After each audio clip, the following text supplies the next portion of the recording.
ประการที่สามทรัพย์นี้งดงามหนักหนาพระท่านบอกว่าก็คือทิฏฐิธรรมังธรรมเดิมที่แท้พ้นจากสังขารธรรมจิตว่างเลิศล้ำหรือสุญญตานิพพาน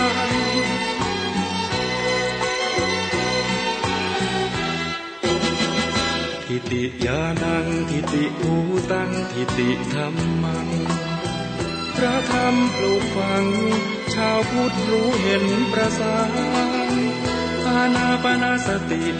จิตรู้จิตตื่นเบิกบานทรัพย์สามประการล้วนมีติดตัวทุกคน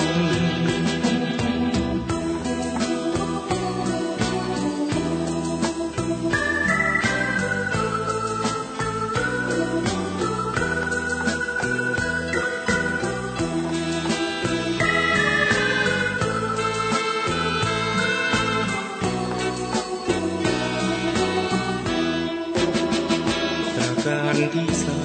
มทรัพย์นี้งดงามหนักหนาพระท่านบอกว่า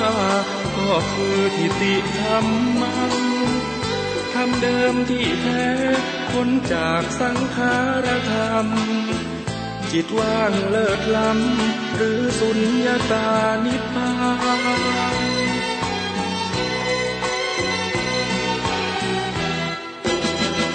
ทิฏฐิญาณังทิฏฐิภูตังทิฏฐิธัมมังพระธรรมปลูกฝังชาวพุทธรู้เห็นประสานอานาปานสติจิตรู้จิตตื่นเบิกบานทรัพย์สามประการล้วนมีติดตัวทุกคน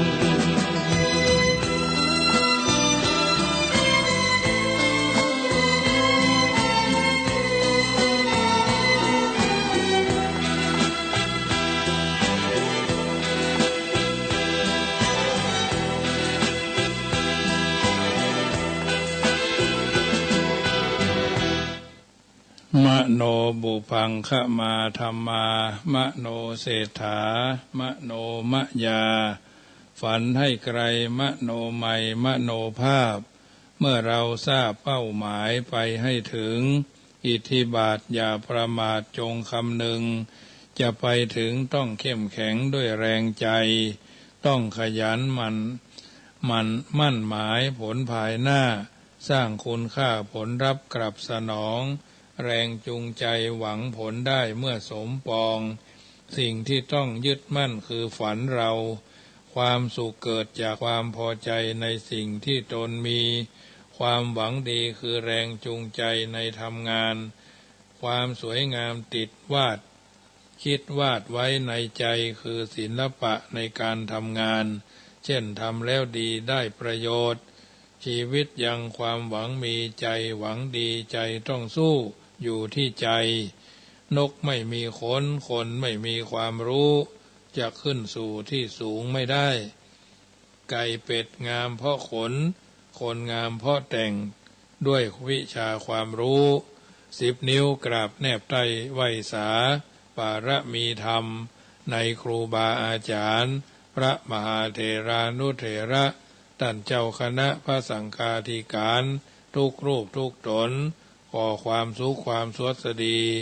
ในธรรมะแห่งองค์สมเด็จพระสัมมาสัมพุทธเจ้าจงมีแก่บรรดาสาธุชนท่านผู้ฟังทุกท่านที่มีโอกาสเปิดวิทยุรับฟังรายการเสียงธรรมะในชีวิตประจำวันก็ดีเสียงธรรมก่อนรับตาก็ดีทุกวันตั้งสถานีวิทยุ104.50 แห่งนี้อันเป็นสถานีเพื่อการศึกษาพระพุทธศาสนาและวัฒนธรรมเป็นประจำทุ่ม5 นาทีถึง2 ทุ่มธรรมาภาพพระมหาประสิทธิ์ธรรมาวินันโทเผยแผ่ธรรมวันจันทร์วันการวันพุธก็ตอนเจ้าก็6 โมงถึง7 โมงตอนกลางวันบ่ายก็บ่าย 2 ถึงบ่าย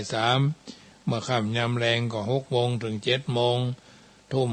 กลางเมื่อคืนก็ทุ่มถึง2 ทุ่มอันนี้เป็นวันจันทร์วันการวันพุธ 3 วันรวดนะนอกนั้นก็จะเป็น6 โมงถึง7 โมง7 โมงถึง8 โมงเนาะตอนเจ้าวันเสาร์วันอาทิตย์วันพุธวันเสาร์วันอาทิตย์วันพฤหัสวันศุกร์นี่ก็จะเป็นแห่งรายการหนึ่งอันนี้ก็พัดเปลี่ยนหมุนเวียนกันเนี่ยญาติโยมถือว่าเป็นการฮื้อธรรมะแจกธรรมะกระจายธรรมะไปสู่โสตประสาทของบรรดาญาติโยมฟังแล้วเกิดเป็นมงคลได้มีโอกาสน้อมนำเอาญาติโยมเข้าบูชาไฟไหว้พระเนาะอยู่ที่บ้านที่จองบ้านไผ่บ้านมันกินข้าวน้ำจ้ำข้าวแรงให้เรียบร้อยเนาะอาบน้ำชำระกายทุ่มปลายนี่โดยมากก็คงจะเสร็จทั้งลุ่มทั้งป่างแล้วเว้นไว้แต่มีการขายขอบขายครัวขายข้าวขายของขายอันอย่างต่อยอย่างที่ปะทะก็ต้องคุกเข้าหรือว่าพนห้องว่าต้องพบปะเจอกับคนนั่นคนนี้นะต้องชุลมุนวุ่นวาย2 ทุ่ม3 ทุ่มบางร้าน2 ทุ่มเปิ้นก็ปิดเนาะบางร้านต้องเก็บเข้าเก็บครัวออกเนี่ยอันนี้ถือว่าก็ต้องทำตามหน้าที่พ่อค้านายขายนะขึ้นเหนือล่องใต้ติดต่อประสานงานเช็คระบบการทำงานของเราบริษัททางร้านเนี่ยอันนี้ถือว่าเราทำกันทุกวันเราก็คล่องแคล่วว่องไวเข้าใจอยู่แล้วเพราะฉะนั้นคือว่าเป็นกำลังใจให้กับทุกคนเมื่อเอาท่านทั้งหลายพร้อมกันแล้วจะได้นำพาญาติโยมกราบพระไหว้พระแล้วก็สมาทานแก้ว5 โกฐากแล้วก็สวดจำเริญพระพุทธคุณพระธรรมคุณภายแผ่ยายบุญตามวาระตั้งอกตั้งใจกราบ1กราบ2กราบ3กราบ4กราบ5อรหังสัมมาสัมพุทโธภควาพุทธังภควันตังอภิวาเทมิกราบสวากขาโตภควตาธัมโมธัมมังนัมมัสสามิกราบสุปฏิปันโนภควโตสาวกสังโฆสังฆังนามามิกราบมาตาปิตุคุณังอหังวันตามิกราบคุณูปการีวันทามิกราบพระพุทธกราบพระธรรมกราบพระสงฆ์กราบระลึกถึงคุณพ่อคุณแม่กราบระลึกถึงคุณของครูบาอาจารย์ต่อไปก็ตั้งอกตั้งใจกล่าวคำไตรสรณะคุณโยขันแก้ว5 โกฐากเนอสาธุโอกาสาโย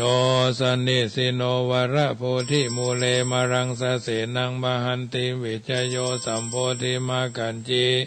อนันตัญญาโนโลกุตตโมตังปะนะมาเมปุตังอตังกิโก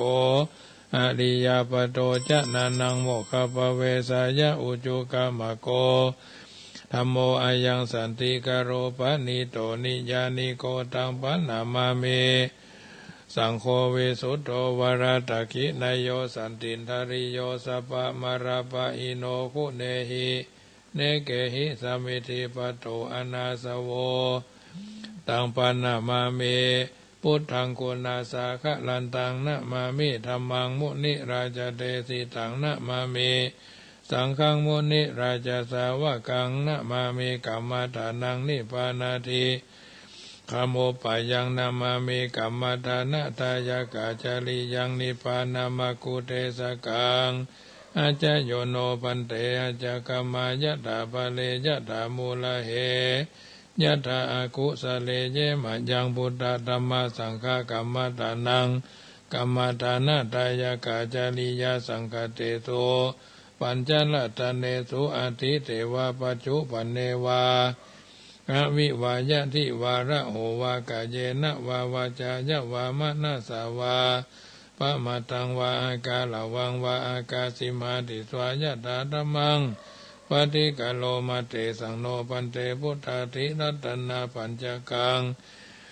อนุกัมปังอุปาทายะอัจจยังอัจจยโตปฏิคันหาตุขมันโตสัพพังโตสัง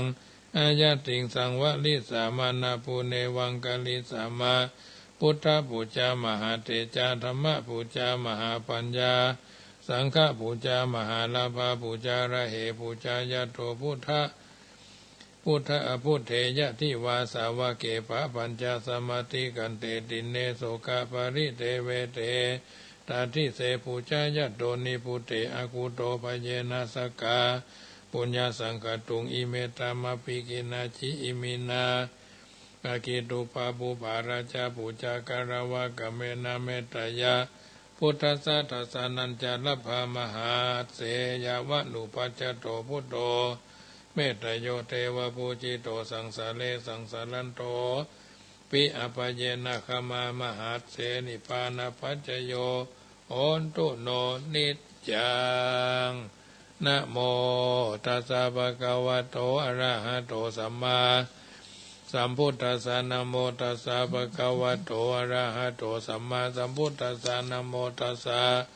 ภะคะวะโตอะระหะโตสัมมาสัมพุทธัสสะพุทธังสรณังคัจฉามิธัมมังสรณังคัจฉามิสังฆังสรณังคัจฉามิทุติยัมปิพุทธังสรณังคัจฉามิทุติยัมปิธัมมังสรณังกัจจามิตุติยัมปิสังฆังสรณังกัจจามิตติยัมปิพุทธังสรณังกัจจามิตติยัมปิธัมมังสรณังกัจจามิตติยัมปิสังฆังสรณังกัจจามิสรณะกัมมานังนะโมเมสัพพะพุทธานังตัวติงสาวะระระกโนตันังกโลมหาวิโลเมทังกโลมหายโสสาลานังกโลโลกาหิโตทิปังกโลจุตินทาโลกนดัญโยจนะปะโมโขมังกโลปุริสาสะโพสุมาโนสุมาโนทีโลเลวะโตระติวัตโนโสภิโตคุณาสัมปันโนอโนมัตตสีจันุตโมปตุโมโรกปะโจโตนาลโตวารสารติปตุมุตตโลสัตตสโลสุเมโตอากาปุกโลสุจโตสัพพโลกโกปิยตัสสีนาราสะโพอัตตสีกรุณิโกธรรมัตสีธัมโมนุโทสิตาโตอาสะโมโลเกติโสจวัตตังวโรปุโสจะปะวโรพุทโธวิปัสสิจา อนุปโมสิกิสัพพะหิโตสัตตเวสโพสุขตายโกกะโกสันโทสัตตวะโอโกนากามโนรนัญจโหกัสสะโพสิริสัมปันโนโกตโมสักยะปุงกโวอัฏฐวิสติสังขตาอิเมพุทธามหิติกาการุณากุณาสัมปันนาสัพพโลกาภิปูจิตวะเอเตตัสสะปะระพุทธาอุตตมากะปุกลาเตปิสังฆกุณาสุปิติเยมาตัมปตาเอเตพุทธาติตาจมังกลาอุนติสัพพตาทวิสติเมพุทเทโยนโรสรนังกโตกปานิสัทธาสหัสสานิตุกติงโสนกัจฉันติอัตถวิสติพุทธปริตังเมตโยอุตตโรรโมปเสโนโกสราภิปุติคาโส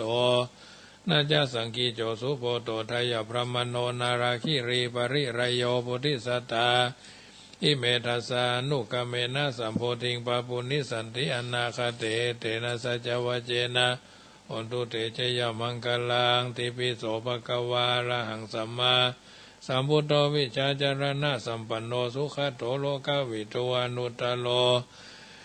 ปุริสธรรมสารติสัทธาเทวมนุสสนังพุทโธภควติสวากโตภควตาธัมโมสันทิติโกอากาลิโกเอหิปัสสิโกโอปนายิโกปัจจตังเวทิทัพโพวิญโยหิติสุปฏิปันโนภควโตสาวกสังโฆจุปฏิปันโนภควโตสาวกสังโฆญาญาปฏิปันโนภควโตสาวกสังโฆสามิจิปฏิปันโนภควโตสาวกสังโฆยติทางจัตตาลิปุริสายุคานิอัฏฐาปุริสาภุคลายสาภควโตสาวกสังโฆอาหุนายโยปะหุนายโยตักขินายโยอัญจลีการณิโยอนุตตรังปุญญเขตังโลกัสสติยันตุเนมิตังอวามังการัญจโยจามนาโพสกุณาสัสสะโตปะปะกะโหตุสุปินังอาการตังพุทธานุภาเวนะวินาสเมนตุยันตุเนมิตังอวามังการัญจโยจามนาโพสกุณาสัสสะโตปะปะกะโหตุสุปินังอาการตังธัมมานุภาเวนะวินาสเมนตุยันตุเนมิตังอวามังการัญจโยจามนาโพสกุณาสัสสะโตปะปะกะโหตุสุปินังอาการตังสังขานุภาเวนะวินาสเมนตุ ติปิโสภะคะวะตานาปารมีสัมปันโนตานาอุปปารมีสัมปันโนตานาปรมัตถะปารมีสัมปันโนอิติปิโสภะคะวะศีลปารมีสัมปันโนศีลาอุปปารมีสัมปันโนศีลาปรมัตถะปารมีสัมปันโนอิติปิโสภะคะวะเนคขมะปารมี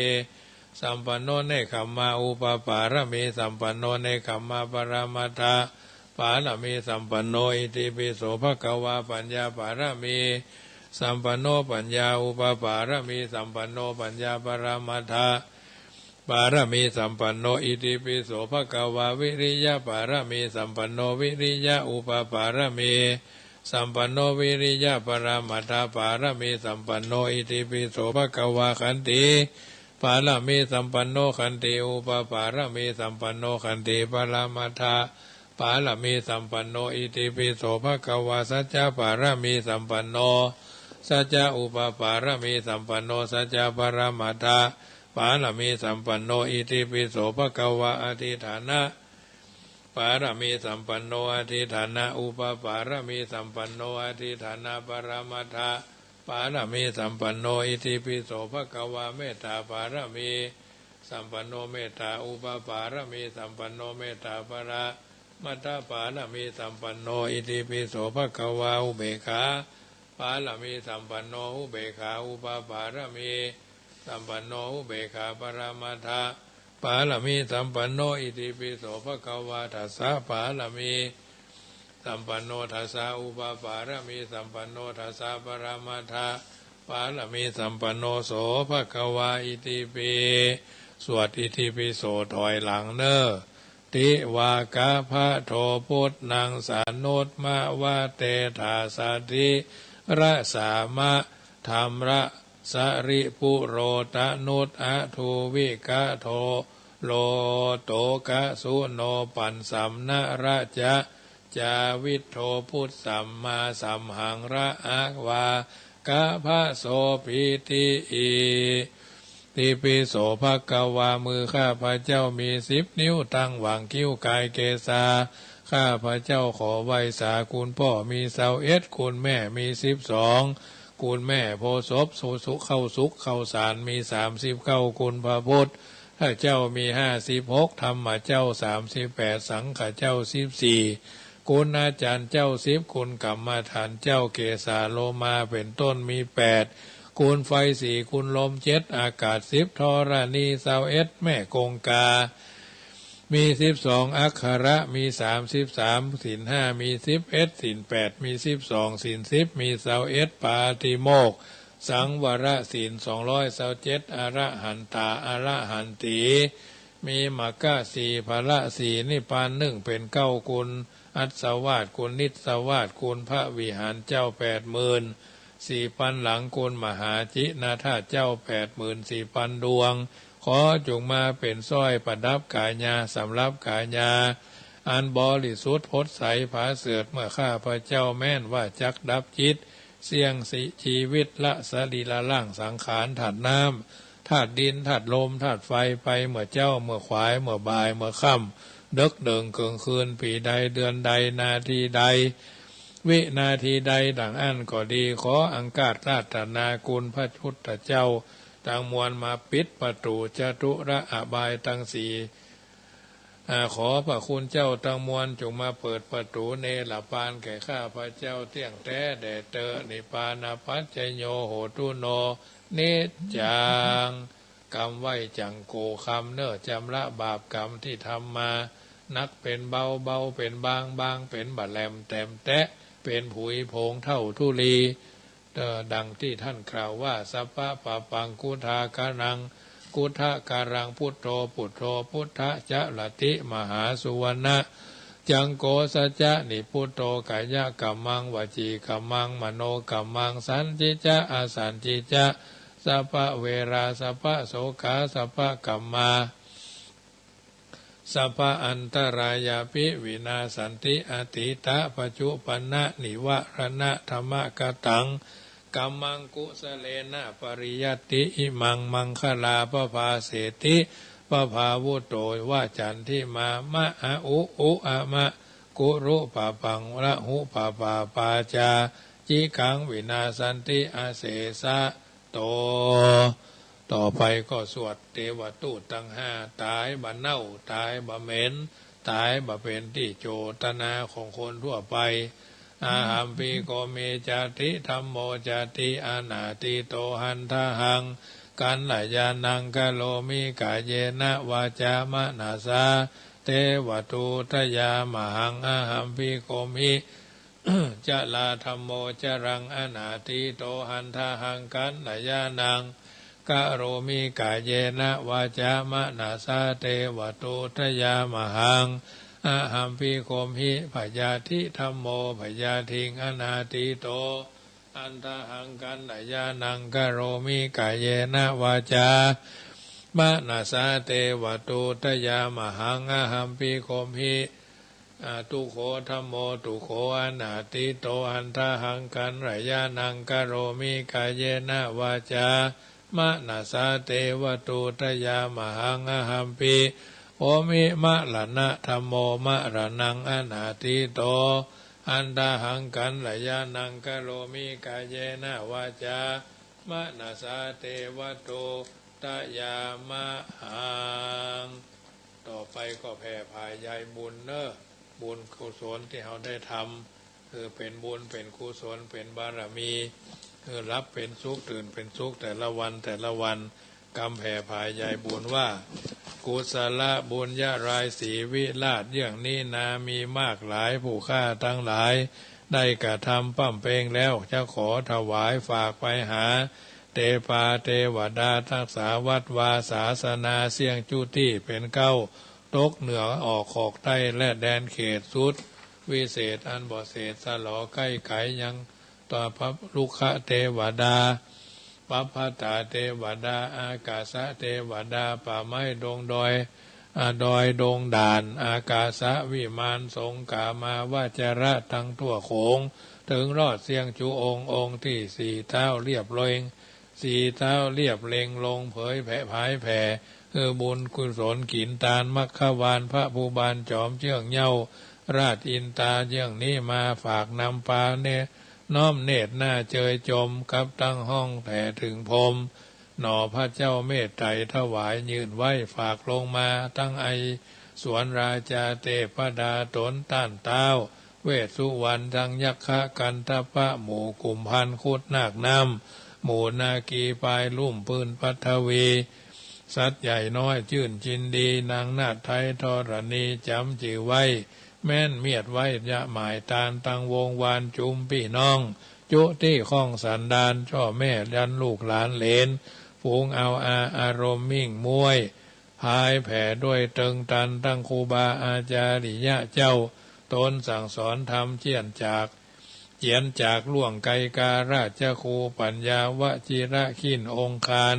สวนดอกบานไม้เต็มเดิมทีกัญญะเมืองแป้สืบมาที่พ่อเก้า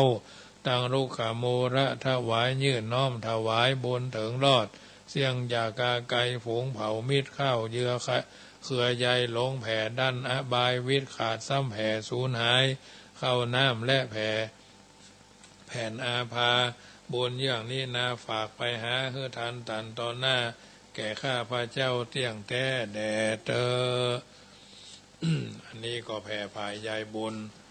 อิทังโนปุญญะละพะลังนิพพานาปัจจโยโหตุโนนิจจังขอส่วนบุญนี้จงเป็นอุปนิสัยเป็นปัจจัยนำส่งให้ข้าพระเจ้าทั้งหลายจุใหญ่น้อยใจยิงได้บรรลุมรรคผลขอนิพพานไกลในเวลาอันบาจ้าบ่เมินบ่นานแถมอย่างหนึ่งขอให้ชาติไทยพุทธศาสนาพระมหากษัตริย์จงยืนดำรงมั่นคงเป็นรักใจของไพร่ฟ้าประชาชนบนผืนแผ่นดินไทยผู้สุจริตประกอบกิจอยู่เย็นเป็นสุขปราศจากความอยู่ห้อนนอนทุกข์จงมั่งมีสีสุขพ้นจากความยากจนเข็นใจปราศจากภัยพิบัติอุปัฏฐวะกังวลอนตรายจุย่างจุปการนั่นจุงจักมีเที่ยงแท้ดีหลีอิมายะธรรมานุธรรมปฏิยาพุทธังปูเจมิอิมายะธรรมานุธรรมปฏิยา ธัมมังปูเจมะอิมายะธัมมานุธัมมะปฏิปฏิยาสังฆังปูเจมิอิติปิโสวิเศษเสอิเสเสพุทธนาเมอิเมนาพุทธตังโสอิโสตังพุทธปิติเสกหมอนแล้วก็เข้าสู่นิทราแต่ละคืนบ่เท่าแต่นั้นก่อนภาวนาก่อนนอนรับในอิริยาบถนอนตะแคงขวาว่าพระพุทโธคุ้มครองพระธัมโมป้องกันพระสังโฆรักษาสัพพะเทวารักขันตุสัพพตาพระพุทธเมตตาจิตตังมะพุทธพุทธานุภาเวนะพระธรรมเมตตาจิตังธรรมานุภาเวนะพระสังฆเมตตาจิตตังมะสังฆานุภาเวนะสัทธาโสถีพระวันตุเมเอาละสาธุชนท่านผู้ฟังทั้งหลายพายแผ่ยายบุญสวดมนต์ให้เป็นสมาธิสวดมนต์เป็นยาทาภาวนาเป็นยากินทุกคนทุกท่านได้ยินได้ฟังแล้วนำไปปรับใช้ในการดำเนินชีวิตของเฮาท่านทั้งหลายเป็นลำดับค่ำคืนวันนี้ก็จะได้อู้ธรรมะเป็นปฏิพรให้ท่านทั้งหลายได้ยินได้ฟังดังพระบาลีจักยกนิเขปบทว่านิทธาสิรีสุภาสิรีอนุทธาตาจโยนะโรอะละโสโกทะปัญญาโนตังปาราภโวตังปาราวะโตมุขังคนที่ชอบลับคือนอนชอบอู้บักขยันขี้ค้านขี้โกรธง่ายขี้งอนข้อนั้นเป็นทางเสื่อมชอบลับเป็นคนลับง่ายลับบ่เลือกเวลาบ่เลือกสถานที่ควรหรือไม่ควรในลับบ่ควรลับในทางนั้นนั่งบนรถเมล์ก่อนลับนั่งสวดมนต์ก่อนลับนั่งอิงฝาอิงเสาก่อนลับอันนี้คือชอบลับชอบนอนนานงานน้อยงานน้อยก็เงินน้อยเนาะชอบอู้ชอบคุยโม้โอ้อวดเป็นคนคุยเก่งอู้นักอู้บ่ยุดเปิ้นเฮาว่าบ้าน้ำลายอู้บ่เลือกกาลเทศะอู้จนเสียงานเสียการบางเตื้ออู้เกิงวันค่อนวันโดยมากอู้นินทาชาวบ้านนินทาชาววัดนินทาทางวัดทางวาบ่พอเข้าไปทางในบ้านในจองในครอบในครัวบ้านไผบ้านมันคนนั่นเป็นอย่าอันคนนี้เป็นอย่าอี้เอาเรื่องชาวบ้านมาอู้ม่วนนะเป็นโรคจิตชนิดหนึ่งถ้าบ่มีเรื่องของชาวบ้านก็เอาเรื่องของภายในบ้านของตัวเอาเรื่องผัวมาเล่าเอาเรื่องเมียมาเล่าพ่อผัวแม่ผัวพ่อเมียแม่เมียลูกบ่าวลูกเขยลูกไปเล่าหมดนะจะแต้พ่องบ่แต้พ่องเปิดเสื้อให้เปิ้นหันหลังหน้าเบื่อหน้ารำคาญประเภทนี้บ่มันบ่บักบันบ่ขายันบ่มีความอุตสาหะบ่พยายามบ่มีความอดทนบ่กล้าสู้กับความยากลำบากประเภทสุมาเถอะขี้ใส่น้ำก็กลัวจระเข้ขี้ใส่บกก็กลัวเสือประเภทนี้ก็ต้องเอากล้วยเหี่ยววิ่งไปอยู่สุดขอบฟ้าจักรวาลพุ่นน่ะที่ไผบ่ฮู้บ่หันน่ะและอุปสรรคต่างๆเป็นคนจับจดหยิบโยงหยิบขี้ไก่ไม่พอไม่เหยียบขี้ไก่ไม่ฟอเนาะมีความรับผิดชอบเนี่ยไหนขว้างหั่นที่นอนอย่างมุ้งกระต่ายนี่อู้ดีอู้อย่างผีสอนที่นอนอย่างมุ้งกระต่ายสุมาเถอะบอกว่ามุ้งมาก็ยังเห็นน้อยเนาะที่นอนอย่างมุ้งกระต่ายยังแขวนน้อยขี้ค้านยืดยาดอืดอาจเฉยช้าเฉยแชะเป็นคนขี้ค้านขี้เกียจสันหลังยาวชอบแต่กินแล้วนอนงานนักก็บ่เอางานเบาก็บ่สู้ดังที่เขาอู้กันว่าการกินการอยู่ไม่มีใครสู้พ่อการพายการถ่อพ่อไม่สู้ใครนะการดิ้นการกินการอยู่บ่มีไผสู้พ่อการพายการถ่อพ่อบ่สู้ไผนะเรื่องกินนะยังบ่เคยหนีแต่เรื่องงานนี้ฉันไม่สู้คอยหลบเลี่ยงเกี่ยงงอน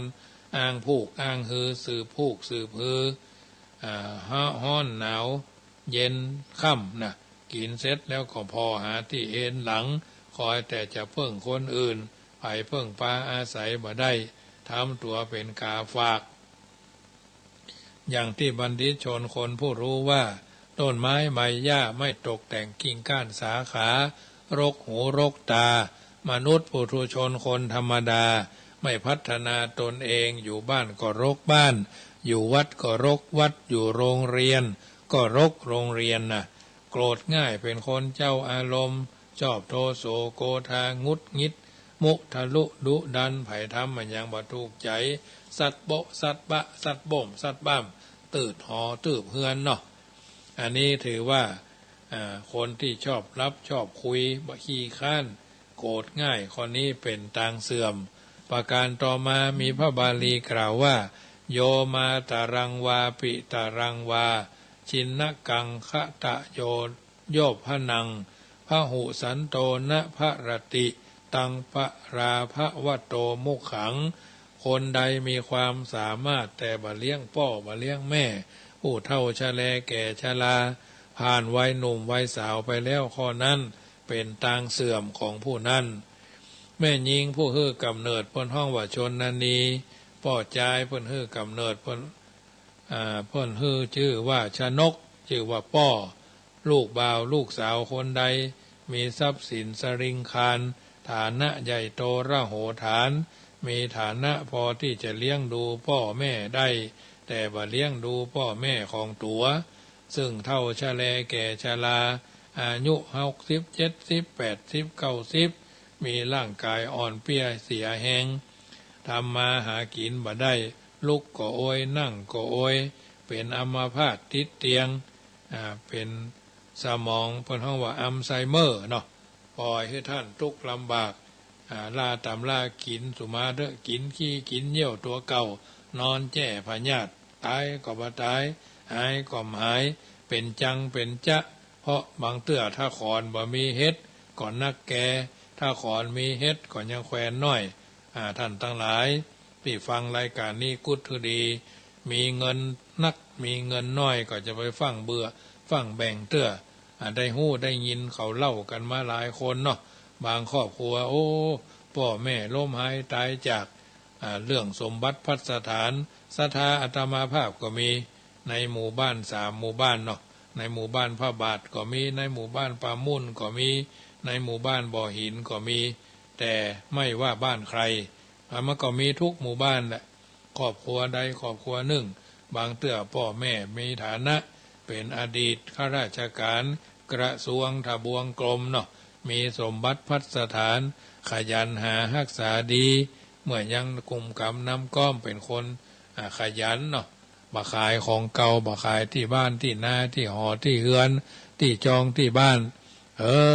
ไก่ล้มหายตายจากลูกคนเก้าลูกคนรองไปเป็นข้าราชการไปทำราชการอยู่ต่างจังหวัดละคือคนเฝ้าบ้านเฝ้าพ่อเฝ้าแม่พ่อแม่ล้มหายตายจากไปแทนที่จะแบ่งให้น้องให้นุ่งดูแลหั่นก่อปั่นให้เขาเยะตัวตึ้มได้มาไปตั้งหน้าติ๊กติ๊กละตั้งหลังเป็นย่อมแย่เอาตั้งหน้าเป็นตังเตียวถึงมีผลละน้องอยู่แทนที่จะแบ่งให้น้องเยะแทนที่บ้านเก้าเนี่ยคนน้องก็ดีไอ้เก้าก็ดีน้องล่าก็ดีน้องกลางก็ดีถ้าไผอยู่กับพ่อกับแม่ควรจะฮื้อเขานี้ฮื้อเขาเหี้ยบ่ต้องไปขางเป็นห้องว่าสุนัขขวางสุนัขห่วงก้างไว้เด้อเนาะถ้าภาษาที่มันสุภาพก็มาห่วงก้างไว้เด้อเนาะลาตามลาพี่น้องอยู่ก็อยู่มีความหมายละบ้านหลังยังวังตัวเองไปทางหน้าติ๊กติ๊กบางเตื้อก็ละพี่ละน้องละพ่อละแม่นี่ละพ่อคนละพี่คนเก้าละอายคนเก้าละพี่ละน้องเอาทางหน้าติ๊กติ๊กเอาเมียว่าเอาผัวว่าเนาะสิ่งต่างๆเหล่านี้เพิ่นฮ้องว่าเพิ่นเมาสังคมเวอร์สังคมผู้ดีสังคมเพิ่นฮ้องว่าสังคมจอมปลอมนะเอาศักดิ์เอาสีเอาบารมีไปทางหน้าอันนี้ก็มีมาเลี้ยงพ่อเลี้ยงแม่เลี้ยงพี่เลี้ยงน้อง เดือนจีปีใหม่เข้าวาษาออกวาษาเทศกาลสำคัญมานึกถึงพ่อถึงแม่ถึงบรรพบุรุษแม้ไปอยู่ที่อื่นก็บ่ค่อยจะทำเพราะอัญญาลูกควายยาสบายอยู่บ้านหรูรถก็หรูบ้านก็หรูอยู่กันอย่างราชาเปิดห้องว่าเมื่อวันแต่งตัวยังเสีย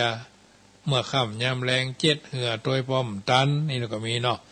เมื่อคืนแต่งตัวยังเสียแม่วันเจ็ดเหือตัวยป้อมตันแม่วันแต่งตัวยังเสือยังเสียเมื่อค่ำยามแรงเจ็ดเหือตัวยป้อมตันก็มีนะญาติโยมไม่ใช่ว่ามีหันแล้วเจอแล้วนะลูกบ่าวลูกสาวทิ้งพ่อทิ้งแม่เฒ่าชะแลแก่ชราละคนข้างบ้านจ้างพี่จ้างน้องจ้างคนข้างบ้านแล้วตัวเองยังมามันจะไปไหนนะวิบากกรรมเลยนะอลาหันตาอลาหันตีประจำครอบครัวบางเตื้อก็ไล่พ่อไปอยู่ไล่พ่อไล่แม่ไปอยู่บ้านพักคนชราทางเชียงใหม่ก็มีหลายบ้านเนาะเชียงจงกรุงเทพก็มีหลายบ้านดีเอาเพิ่นเลี้ยงคนเฒ่าเนี่ยนะบางทีบางครั้งก็เลยถูกติฉินนินทาพ่อแม่มันยังเลี้ยงมาดูมันจะไปเลี้ยงดูไผคนอกตัญญูอย่าเนรคุณคนนี่นะลูกเปล่าลูกสาวนั่นน่ะจะพบแต่ความเสื่อมจะพบแต่ความทุกข์จะเจอแต่ปัญหาอุปสรรคขวากหนามความเดือดเนื้อห้อนใจปัจจุบันเมื่อตายไปแล้วก็ย่อมตกนรกแน่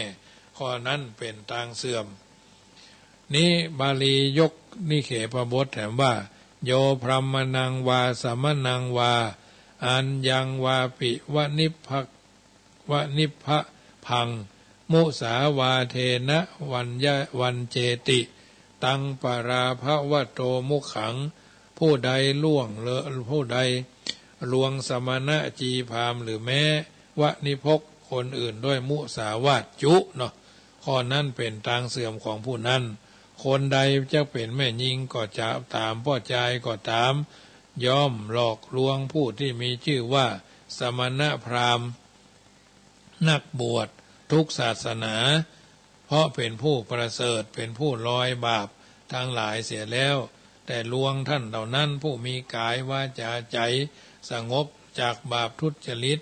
หรือหลอกลวงยาจกคนขอทานโดยออกปากขอวณิพกทำดนตรีประกอบเช่นสีซอเป่าคุย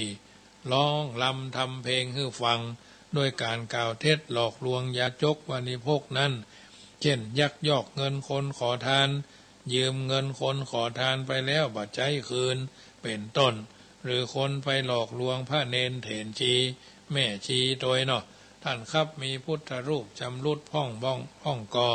กับผมจะเอาไปซ่อมเพื่อสะเดาะเคราะห์เพราะหมอเขาตายมาว่ากำลังมีเคราะห์เขาบอกไปซ่อมพระพุทธรูปสะเดาะเคราะห์เหียพระหลงเชื่อชีหลงเชื่อเนนหลงเชื่อก็มอบพระพุทธรูปชำรุดไป2-3 องค์เขาก็รับพระพุทธรูปไปแล้วก็หายเข้ากีบเมฆไปเลยเอาเคราะห์มาพระแต่คนประเภทนี้ย่อมถูกติฉินนินทาถูกสาปแช่งเมื่อถูกจับได้ไล่ตันก็ฐานหลอกลวงถูกปรับสินไหมติดคอกติดตารางตายแล้วก็ย่อมไปเกิดในทุกขติภูมิเป็นสัตว์นรกตัวเป็นคนหัวเป็นสัตว์เดรัจฉานหัวเป็นคนตัวเป็นสัตว์เดรัจฉานก็มีอันนี้ก็เป็นทางเสื่อมประการต่อมาเพื่อว่าคนมีทรัพย์นักมีเงินทองของกินแต่กินของลำแต่คนเดียวข้อนั้นเป็นทางเสื่อมเข้าทำนองที่ว่าเนกาสีลพเตสุขังเนาะคนมีทรัพย์สินเงินทองจ้างม้างัวควายเลือกสวนไร่นามากมายถึงขั้นเศรษฐีแต่เป็นคนตรณีขี้เหนียวขี้จิจะกินก็กลัวพานจะต้านก็กลัวเสี่ยงแม่ลูกเมียก็บ่ให้กินของดีๆของลำแอบกินคนเดียวบุญตานก็บ่ทำเพิ่มกลัวมดกลัวเปลืองย่อมถูกนินทาว่าเป็นคนขี้จิตรณีที่เหนียวตายแล้วก็ไปเป็นเปรตนะเนี่ยเป็นทางเสื่อมประการต่อมา แถมประการต่อมาว่าคนใดยิ่งเพราะชาติยิ่งเพราะทรัพย์ยิ่งเพราะโคตรตระกูลวงถูกดูหมิ่นญาติโกโหติกาของตัวดินินทาคือดูถูกญาติฝ่ายพ่อดูถูกญาติฝ่ายแม่อยู่ถูกฝ่ายลูกเขยลูกไปเนาะเป็นตั้งเสื่อมของผู้นั้นผู้ใดเป็นผู้มีมานะกระด้างถือตัวจัดเย่อหยิ่งจองหองลำพองขนโดยถือว่ามีชาติตระกูลสูงเชื้อพระวงศ์ราชินีกูลเป็นคนลำพองเหมือนลูกโป่งที่เต็มด้วยลมแข่งกระด้างบ่ยอมอ่อนน้อมถ่อมตนกับไผยิ่งเพราะทรัพย์ว่าฉันร่ำรวยมีเงินมีทองทรัพย์สินเนืองนองมากมายก่ายกองเป็นเศรษฐีมหาเศรษฐีมีเงินเป็นพันล้านหมื่นล้านแสนล้านมีที่ดินเป็นแสนล้านแสนไร่มีตึกแถวมากมายมีคฤหาสน์หลังใหญ่โตหรูหรา5 ล้าน7 ล้าน10 ล้าน20 ล้านมีบริษัทเป็นสิบบริษัทมีไผร่ำรวยเต้าฉันยิ่งเพราะโคตรตระกูลว่าตระกูลฉันเป็นตระกูลขุนน้ำขุนนางเก่าพ่อฉันเป็นพญาพานทองเคยเป็นเสนาบดีมาหลายกระทรวงทบวงกรมแม่ฉันเป็นท่านผู้หญิงสืบเชื้อมาแต่ผู้ดีเก่ามาหลายชั่วคน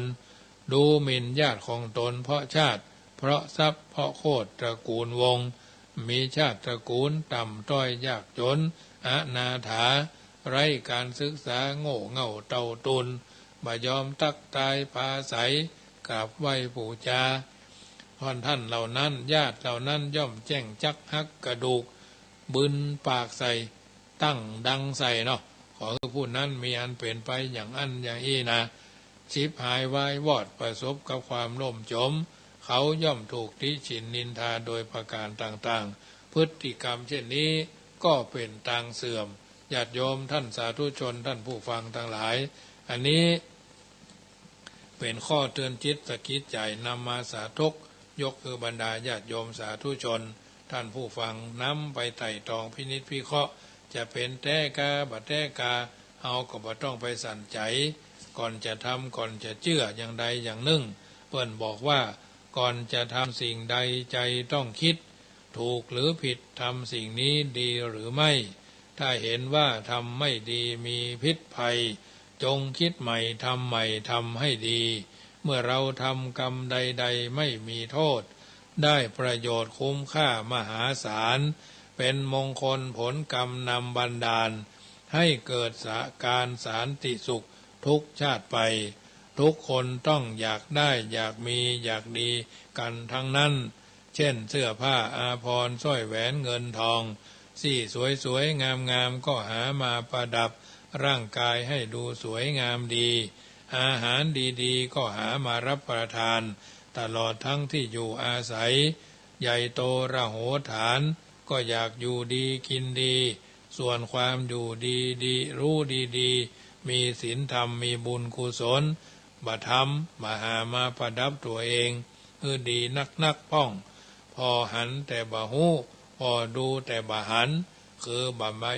คือคนบะได้ศึกษาเล่าเรียนอยากเห็นต้องดูอยากรู้ต้องเรียนทั้งเห็นทั้งรู้คือผู้มีปัญญาเพราะได้ศึกษาเล่าเรียนเขียนอ่านหนังสือคือตำราสร้างปัญญาให้แตกฉานหนังสือคืออาจารย์สอนศิษย์ท่านทุกเวลาลูกศิษย์ผู้ใฝ่รู้ต้องรักครูคือตำราศิษย์ใดรักอาจารย์ต้องแตกฉานในตำราแสงสว่างคือปัญญาจะได้มาต้องเล่าเรียนอยากรู้ต้องศึกษาอยากมีค่าต้องแต่งเสริมไม่แต่งไม่ต่อเติมค่าของเดิมจะหมดไปอันเนี้ยญาติโยมท่านผู้ฟังทั้งหลายนำไปพิจารณาก่อนที่จะนำพาท่านทั้งหลายเข้าสู่นิทานในค่ำคืนนี้พิจารณาเสมอว่าเมื่อร่างกายชายหญิงทิ้งโลกนี้สิ่งที่มีต่อไปในโลกหน้าคือบาปบุญหนุนค้ำนำวิญญาณแสวงหาภูมิภพใหม่ เกิดต่อไปศีลและธรรมสามารถนำข้ามภพชาติทั้งสามารถสร้างสุขทุกสถานผู้ขาดศีลขาดธรรมกรรมบันดาลให้วิญญาณได้ไปผุดมุดอบายภูมิอันเนี้ยญาติโยมท่านผู้ฟังทุกท่านรายการธรรมะเสียงธรรมก่อนรับตามาถึงช่วงสุดท้ายก่อนนำรายการจากท่านไปในค่ำคืนนี้ขอบอกเจริญพรว่าวัดจังกรรมเชิญร่วมทำบุญเป็นเจ้าภาพโรงทาน100 ยำ100 ตำ200 อุ่นในการทำบุญที่ขึ้น96ควงอนุสาวรีย์สามกษัตริย์หรือควงพญามังลายในวันที่อาทิตย์ที่20ที่จะถึงนี้น้อมเจริญพรเนอะท่านที่ฟังรายการขึ้น96อาตมาภาพและครูบาอาจารย์ทุกรูปจะได้รวบรวมจตุปัจจัยไปบำรุงค่าน้ำค่าไฟณจุดนั้นในวันที่20ที่จะถึงนี้เป็นวันอาทิตย์ญาติโยมที่อยู่บริเวณหิมถิ่นใกล้บริเวณนั้นก็ไปร่วมทำบุญไปกินไปทานด้วยกันเนอะตามที่เจตนา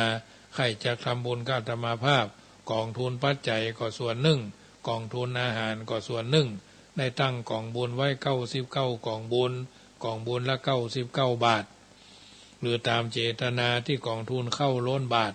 ญาติพระธรรมนำชีวิตในวันที่20เนอะส่วนวันที่13นี่ก็งานทำบุญออกเมนพระราชทานเพลิงศพท่านพระครูมงคลวรยานเนาะวรยานมงคลเนาะอดีตเจ้าวาดวัดเมืองมางอดีตเจ้าคณะอำเภอฮอดได้ถึงแก่มรณภาพแล้วก็จะวันพุธนี้ก็อาราธนาศพนอนไม้วันที่13ก็จะลากปราสาทไปสู่ศาลประตูหายาเนาะอันนี้เป็นธรรมเนียมประเพณีเมืองจันนอกเอาไปเผาเมืองจันในเอาไปเผาเมืองจันนอกเนาะอันนี้ตามจารีตของเมืองเชียงใหม่แล้ววันที่11ในงานทำบุญอายุวัฒนมงคลพระเดชพระคุณท่านเจ้าคุณพระพุทธบาทพิทักษ์ท่านเจ้าวาดวัดพระพุทธบาทตากผ้าพระอารามหลวงท่านเจ้าคณะอำเภอป่าซางอายุวัฒนะได้64 ปีศิษยานุศิษย์ในที่ทั้ง4ฟังขึ้นนี้ดูจังเชียงใหม่ก็มากินมาทานโดยกันเนอะในนามของประธานหน่วยอบรมประชาชนก็ขออ้างอิงเอาคุณพระไตรรัตนะปกปักรักษาหูสรีตีคา100 สาวประมาณไปใจและวันที่25มีนาที่จะถึงนี้วัดจังกรรมจะได้มีการบรรพชาอุปสมบทเยาวชนภาคฤดูร้อนรุ่นที่15ในการนี้มีผู้มาแจ้งความประสงค์จากบรรพชาสามเณร2 รูปพระภิกษุ2 รูปก็ถือว่ามาเท่าใดก็บวชเท่านั้นเนาะไปตามระบบเอาบ่ได้ไปเคร่งเครียดกับกิจกรรมเหล่านี้ก็ทำไปตามระบบ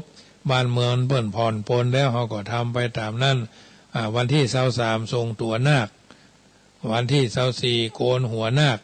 แล้วก็ทำขวัญห้องขวัญในเมื่อค่ำนะยามแรงของวันที่24คือเรียบร้อยวันที่25ภาคเจ้า6 โมงบรรพชาอุปสมบทยติจตุถกรรมวาจาคือเรียบร้อยก่อนอรุณขึ้นนะอันนี้ก็วันที่25ที่ทุกปีเขาบวชบ่ายมันฮ้อนญาติโยมฮ้อนแตะฮ้อนว่าฮ้อนจนพอเหือไหลใครย้อยเหือไหลใครปังเนอะก็ทำให้มันเรียบร้อยภาคเจ้าก็จะทำแบบเรียบชาวพุทธอยู่ง่ายกินง่ายแต่ไม่มักง่ายส่วนท่านญาติโยมสาธุชนท่านใดใครร่วมทำบุญเป็นเจ้าภาพกาตมาภาพก็แจ้งความประสงค์ได้บ่เท่าแต่นั้นเดือนเมษาเนาะก็จะมีการทำบุญทอดผ้าป่ามหาบารมีเนื่องในเทศกาลมหาสงกรานต์สมทบทุนบูรณะกุฏิสงฆ์องค์หลวงซึ่งยังค้างอยู่จำนวนเยอะแยะเหมือนกันก็ตั้งกองบุญเอาไว้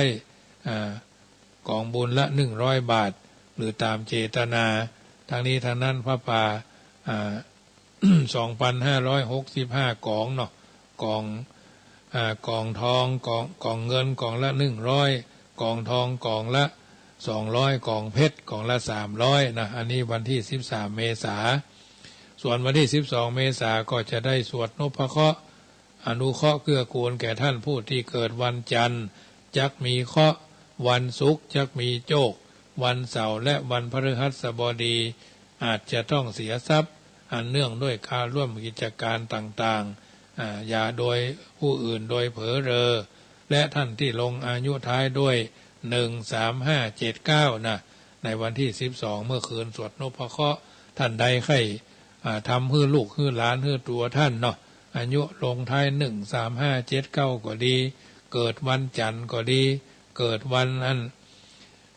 วันจันทร์ก็ดีวันเสาร์ก็ดีวันพฤหัสก็ดีน้อมเอิญเจริญพรร่วมพิธีสวดนพเคราะห์ปู่จาเตียนเหียเนาะตามจารีตที่ทอยไม่เชื่อก็อย่าลบหลู่ไม่เชื่อก็อย่าข้ามเนาะบางทีบางครั้งตามีหน้าพอหน้าบาหันส่งชื่อนามสกุลวันเกิดเดือนเกิดปีพศเกิดปี12นักษัตริย์เนาะมาร่วมทำบุญปู่จาเตียนได้เตียนเล่มละ49 บาทบ่ได้เนาะสตางค์49 บาทอาจจะช่วยให้ท่านทั้งหลายอยู่สุขสบายกึดจะได้ไข้ใจเทิงแผงใจเทิงก็โทรศัพท์สอบถามรายละเอียดได้ที่0615476539 0615476539หรือจะร่วมทำบุญกองทุนเข้าล้นบาทกะน้ำกะไฟกะอาหารวันที่20วันที่20มีนา25มีนา13เมษายนก็ธนาคารกรุงไทยสาขาแม่ทากองทุนเข้าล้นบาทเนอะหมายเลขบัญชีก็531-005-9903 531-005-9903ค่ำคืนนี้รายการเสียงธรรมก่อนรับตามาถึงช่วงสุดท้ายท่านใดใครทักใครทายใครอู้ใครจ๋าก็โทรศัพท์มาเนอะเวลาโกรธอย่าพูดอะไรเวลาทุกข์ใจอย่าได้ทำโดยไม่คิดเวลาผิดอย่าแก้ตัว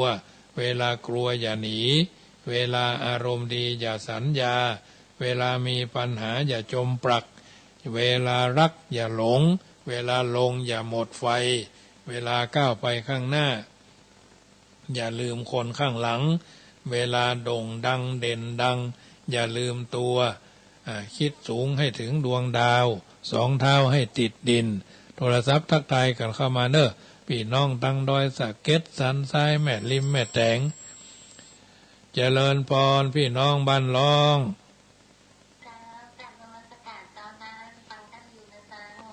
อิดแตนเนาะ กินนะกินน้ำแตนกะ เจ้าวิ่งจิตเนี่ยเจ้าโมทนาเนอสุขสบายตัวเจ้าเจริญพรยายพรบ้านร้อง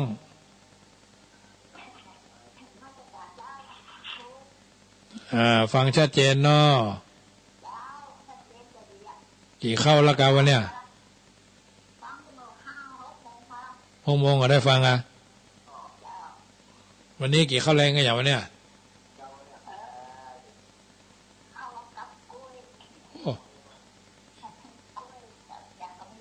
หลายอย่างเนาะ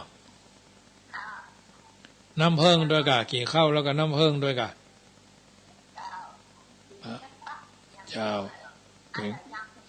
ตามมีแล้วกะคุณตามมีแล้วกะว่าคุณเท่าปัจจัยว่ามีแล้วกะโมทนาเนอเจ้าเจริญพรโยมแม่กันที่นี่เจ้าเปิดมาวัดกันก่อนวันพุธเปิดมาวัดกันก่อนวันศีลน่ะปกติเนาะปกติเจ้าทำอยู่ทุกวันศีลตลอดปีเจ้าประกาศภาษากอกมาออกภาษากอกมาอยู่เจ้าโมทนาเนอเจ้าแม่ชีกันที่นี่วัดสุพรรณเวียงป่าเป้าเนาะเป็นกำลังใจให้กันมาโดยตลอดอยู่เบื้องหลังความสำเร็จหลายสิ่งหลายอย่างท่านเจ้าอาวาสวัดสะพุงน้อยโยมนิ่มนวลเนาะพี่น้องบุญ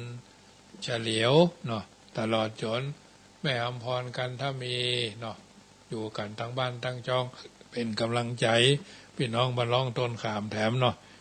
คืนนี้เข้าสู่นิทากันรับสบายกันทั่วหน้าเนอะอย่าได้กราดอย่าได้กาแผ่ภายยายบุญ